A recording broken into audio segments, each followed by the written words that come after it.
आज की कहानी शुरू करती हूँ मैं, जो कि है ध्रुव तारा की कहानी।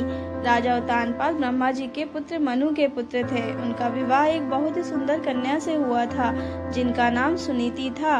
राजा अपनी पत्नी से बहुत प्रेम करते थे, लेकिन उन्हें कोई संतान नहीं थी।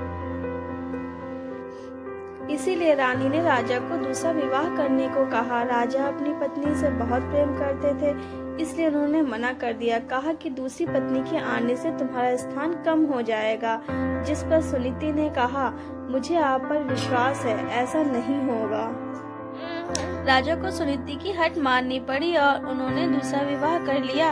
उनकी दूसरी पत्नी का नाम सुरुचि था। विवाह के बाद जब सुरुचि महल आई, तब उसे राजा की पहली पत्नी के बारे में पता चला। यह जानने के बाद सुरुचि ने उत्तानपाद से कहा, जब तक आपकी पहली पत्नी वन प्रस्थान नहीं करेगी, वो महल में प्रवेश नहीं करेगी। यह सुनकर सुनीति स्वयं ही राजमहल त्याग कर वन में रहने चली गई। कुछ समय बाद राजा शिकार के लिए वन में जाते हैं और घायल हो जाते हैं। यह बात जब सुनीति को पता चलती है, तो वो राजा को अपनी कुटिया में लाकर उनका उपचार करती है।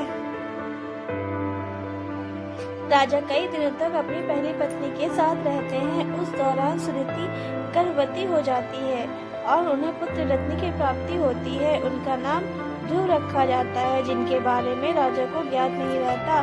कुछ समय बाद राजा उत्तानपाद को ध्रुव के बारे में पता चलता है। वो रानी सुनीति को महल में आने का आगाह करते हैं, लेकिन वो नहीं आती। ध्रुव को कभी कभी महल भेज दिया करती है। यह सब देख रानी सुरुचि को ध्रुव से घृणा होने लगती है। एक दिन ध्रुव अपने पिता उत्तानपाद की गोद में बैठता है। यह देख रानी सुरुचि को क्रोध आ जाता है और वो उसे धक्का देकर अपशब्द कहती हैं और उसे छोड़ी हुई स्त्री का पुत्र कहकर अपमानित करती हैं। ध्रुव कुटिया में आकर माँ को पूरा घटनाक्रम सुनाता है। तब माता सुनीति उसे समझाती हैं, बेटा अगर कोई बुरा कहे तो उसके बदले में उसे बुरा मत कहो, इससे तुम्हें ही हानि होगी। अगर तुम अपने पिता की गोद में बैठना चाहते हो तो भगवान विष्णु की उपासना करो, वो जगत पिता हैं। अगर बैठना है तो उनकी गोद में बैठो। बालक ध्रुव के मन में यह बात बैठ जाती है। वह यही भाव लिए यमुना तट पर नहाने जाता है और वहाँ उसकी मनोदशा जानकर नारद मुनि आते हैं। वो ध्रुव की भगवान की भक्ति की विधि बताते हैं, जिसे जानने के बाद ध्रुव कठोर तपस्या में लीन हो जाता है। कई महीनों तक खड़े होकर तपस्या करता है। कभी जल में तपस्या करता है तो कभी एक उंगली पर खड़े होकर ओम नमो वासुदेवाय का जाप पूरे ब्रह्मांड में गूंजने लगता है।